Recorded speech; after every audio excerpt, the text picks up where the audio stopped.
He looked straight at me, raised his hand, and slapped me so hard my lip bled. Then he laughed. That laugh wasn't just cruel. It was a message. He thought I was weak. He thought I'd stay quiet, maybe cry, maybe beg. But I didn't. I stood there, stunned, not from the pain but from the realization. This man didn't love me. He didn't even see me as a person anymore. I wasn't his partner. I was someone he thought he could break. But that was the moment something inside me shifted. I didn't scream. I didn't cry. I didn't say a word. I just stared back, calm on the outside but burning inside. If he wanted a victim, he picked the wrong woman. While he went on with his night like nothing had happened, I lay in bed silently planning. Every detail of that moment played in my head on repeat, not because I was scared, but because I needed to remember. I needed to never forget what he had done and what I had to do next. This wasn't about anger. This was about survival, about reclaiming what he tried to take from me. I knew crying wouldn't help. Talking to him wouldn't help. He crossed a line he could never uncross, and I wasn't going to let him pretend it was a mistake or a one-time thing. I knew men like him. They don't stop. They just get better at hiding it. But I wasn't going to give him another chance. He thought he broke me, but all he did was set me free. In that quiet moment after he hit me, I saw my whole life different. I saw how small I had become in this house, how carefully I had walked around him, how I stayed silent to keep the peace. But not anymore. That slap didn't end me. It woke me up. He laughed, thinking it was over. But for me, it was just the beginning. When we first got married, I had a good job. I liked working, I had my own money, and I felt independent. But little by little, he started pushing me to quit. He said things like, "Why work when I can take care of you?" Or "A good wife focuses on the home." At first, it sounded sweet. He made it seem like he wanted to provide and give me an easy life. I thought he loved me and wanted the best for us. After months of hearing it, I gave in. I left my job. He told me I'd be happier without the stress of work, and that we didn't need two incomes. I trusted him. That was my first mistake. Not long after, he started acting different. He questioned how I spent money, even on small things like groceries. He made fun of me for not earning anything. He said I didn't understand how money worked since I wasn't bringing any in. It stung, but I stayed quiet. I thought maybe I was overreacting. Then it got worse. He didn't like me talking to my old coworkers. He said they were a bad influence. He rolled his eyes when I said I miss my friends. Over time, I stopped reaching out. My world got smaller, and I didn't even notice how alone I'd become until it was too late. Every decision had to go through him. He made sure I didn't have much of a voice. But while he thought I was just a housewife with no power, I wasn't blind. I started paying attention. I remembered how to check bank records, how to read credit reports, and how to look through emails and account statements. I wasn't loud about it. I just watched and learned. He never knew I still had access to some of the financial accounts. I had copies of old passwords, security answers, and even a backup of his phone he forgot I made. I wasn't planning anything at first. I just wanted to feel like I wasn't completely in the dark. Looking back, I see now that he didn't want a partner. He wanted someone easy to control. Taking away my job, my friends, and my independence wasn't about love. It was about power. He made me feel like I was lucky to have him, but he was the one who was lucky I stayed so long. And I had already started keeping quiet records of everything, because deep down, I knew one day I'd need them. One night while he was asleep, his phone lit up with a message. I wasn't trying to snoop, but something made me look. It was a woman's name I didn't recognize. The message was flirty, way too personal. I opened the thread and my heart sank. He was calling her by a name that wasn't his. He had made up a fake identity, pretending to be someone else. I kept scrolling. There were dozens of messages, photos, even talk about meeting up. I felt sick, but I didn't cry. I stayed calm and kept reading. That's when I noticed something strange. He sent her screenshots of a payment transfer. The account name wasn't one I recognized. It wasn't any of our joint accounts. I wrote it down. The next day, while he was out, I opened our laptop and went digging. After some searching, I found it, an online account in his name only, hidden under a separate email address. He had been moving money into it quietly for months. He thought I wouldn't know how to look. He thought I was too clueless to understand banking systems or search history. But I did. I took screenshots of everything, transfers, logins, even dates that matched the messages he sent to her. Every click he made left a trail, and I followed it carefully. I saved it all to a flash drive and locked it away. That same week, I found a quiet, experienced lawyer. I didn't tell anyone. I met her during the day, told her everything, and showed her what I had. She didn't seem shocked. It was clear she'd seen this before. She told me to keep collecting proof, but not to say a word to him. It wasn't just about the cheating anymore. It was about the lies, the money, the secrets he thought I'd never uncover. Instead of falling apart, I felt more awake than I had in years. I wasn't weak. I wasn't stupid. I was ready. Every message, every dollar he tried to hide, it was all turning into evidence. and soon I'd use it all. The morning after he hit me, I woke up before the sun. My lip was sore, but my mind was clear. I didn't feel scared anymore. I felt steady, like I knew what I had to do. He had gone to work as if nothing had happened. No apology, no guilt, just silence like it never happened. That told me everything I needed to know. There was no fixing this. It was over. I didn't waste time. I got dressed and called a locksmith. I told him it was urgent. He came within an hour. I didn't give a long story. I just said I needed new locks and only one key. While he worked, I packed up a few of his things into a box and left them by the door. I didn't touch anything else.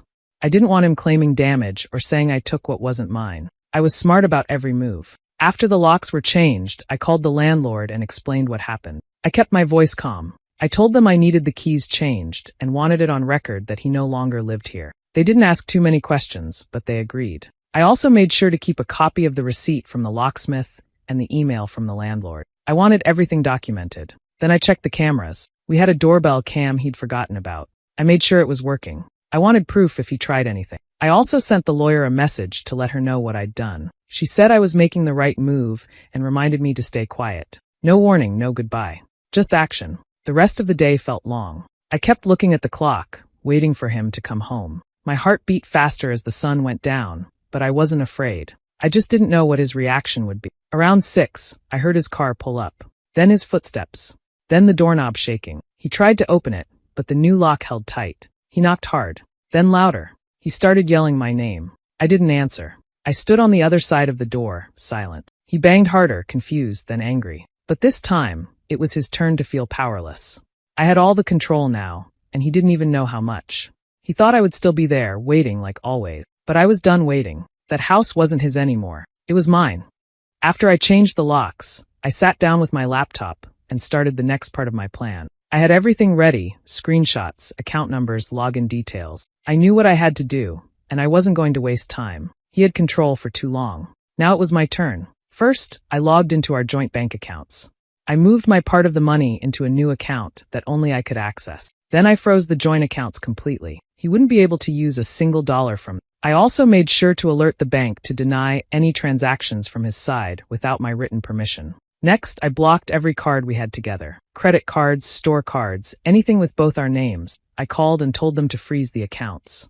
I made it clear there was a legal matter in process and that I didn't approve of him using the fund. I had copies of everything and even forwarded a few documents from the lawyer to back up my claim. I didn't stop there. I contacted the credit bureaus and put alerts on all shared credit lines. That way, if he tried to open anything new using my information, I'd know right away. I locked down every part of our financial life he once had access to. Then I took things one step further. I reported a few of his secret side jobs to the IRS. He never filed taxes for them, thinking no one would find out. But I had records. He bragged about not reporting that income, thinking he was smart. I kept proof, screenshots of text messages, payment receipts, even the fake names he used. I sent it all in. Once that was done, I set up a private legal trust for my portion of the money. This way, he couldn't touch it during the divorce. The lawyer helped me make sure it was solid. I wasn't going to let him take a single cent more than he deserved. Later that day, my phone rang. His name showed up. I didn't answer. Then he called again. And again. I turned the phone off. I had nothing left to say. He could scream, cry, beg. I didn't care. He made his choice. Now he could live with it. That night, for the first time in a long while, I slept without fear. Everything he thought he controlled was gone. Every door he thought was open was now shut. And I was the one holding the key. Before I became a housewife, I worked in finance. I handled money, accounts, contracts, and numbers every single day. I was good at it. I solved problems fast and paid attention to every detail. I had clients who trusted me and a boss who counted on me. But when I met him, he said I should take a break. He said we didn't need two income. He wanted me home, not working late or stressing over deadline. He made it sound like love, like care. Slowly, I stepped away from my job. I didn't know then that he didn't want a partner. He wanted someone easy to manage. He always acted like I didn't know much. He'd explain basic things to me like I was a child. He talked over me when we were with friends. If I offered an opinion, he'd laugh or change the subject. I let it go for a while, just to keep the peace. I thought maybe he just liked feeling in charge. But deep down, I knew who I was. I never forgot the skills I had, the knowledge I'd worked hard to gain. I just waited for the right moment to use them again. When I found out about the cheating, the money, the lies, I didn't panic. I got to work. Quietly, carefully, I put everything in motion. While he thought I was clueless, I was gathering proof, talking to a lawyer, setting everything up. He had no idea what I was capable of because he never took the time to see me clearly.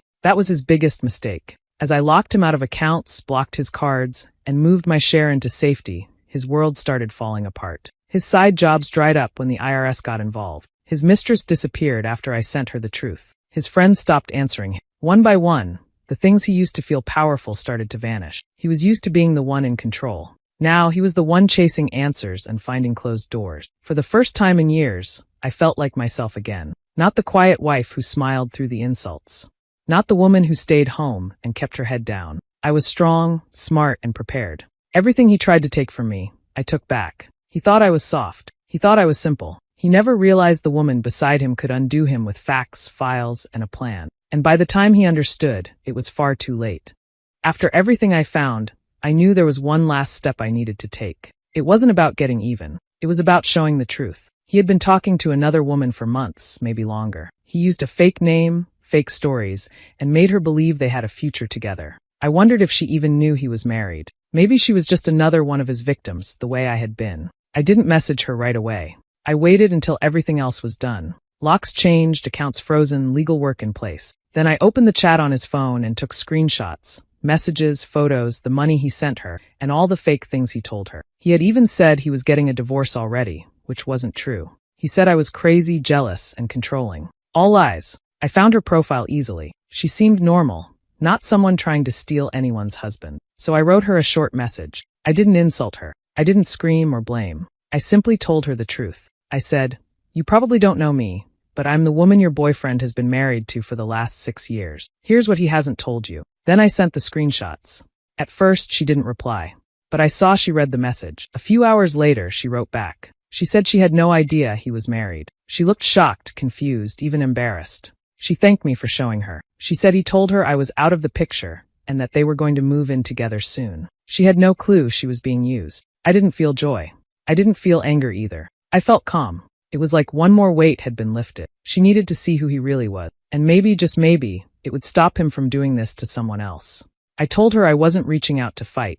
I just wanted her to know the truth from someone who lived it. After that, she blocked him. I know because he started calling me right after. He must have figured out what I did. He was furious. He left angry messages, saying I ruined everything. But I didn't ruin anything. He did that all by himself. She saw the real man behind the lies. And for once, I wasn't the one left in the dark. He showed up on a Thursday evening, just before sunset.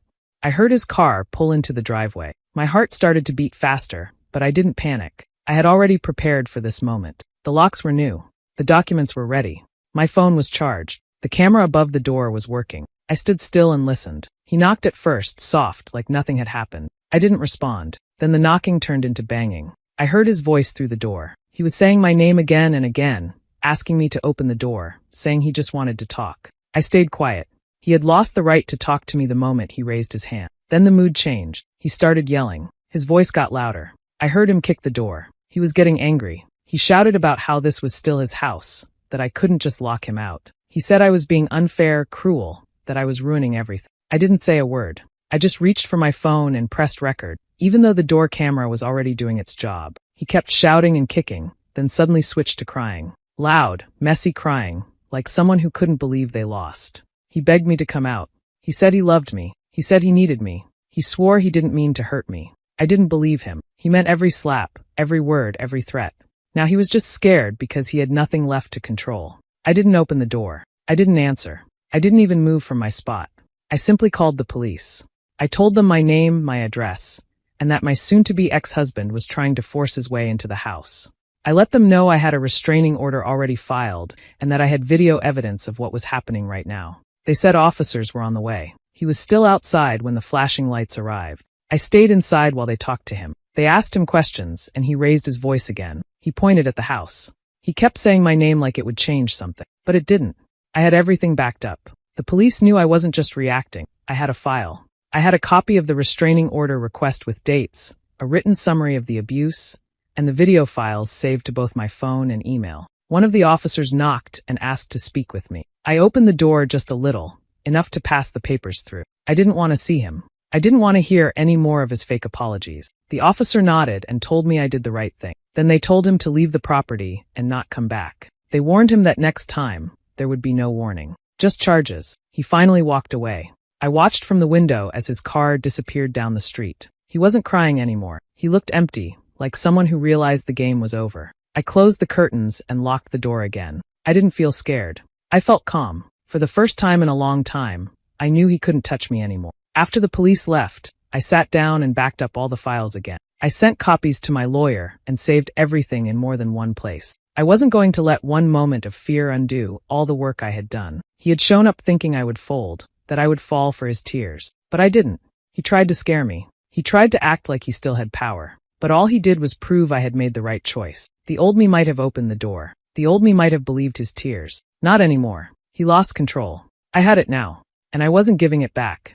Court day came faster than I expected. I walked into the courtroom feeling nervous but ready. My lawyer had everything. I had proof of the abuse, the cheating, the secret money, and how he tried to hide things. I wasn't afraid to face him anymore. I sat tall, quiet, and watched him walk in. He looked tired. He avoided my eyes. He knew what was coming. He didn't expect me to be this prepared. He thought I would fall apart. He thought I would cry or beg. But I didn't. I had documents. I had screenshots. I had video from the doorbell camera, messages between him and the other woman, and financial records he never thought I'd find. I handed them all to my lawyer weeks before, and we went through every detail. The judge listened carefully. My lawyer explained how he pushed me to quit my job, made me depend on him, and then betrayed me. She showed how he moved money to a secret account and never reported extra income. She even showed how he tried to force his way back into the house after I locked him out. Everything was calm, clear, and professional. No yelling, just facts. He tried to speak, tried to twist things around, but it didn't work. He lied, and then we showed the truth. His face turned red. At one point, he raised his voice, and the judge warned him to stop. He looked around the room like someone drowning. No one helped him. No one believed his excuses. The judge finally made a decision. I kept the house.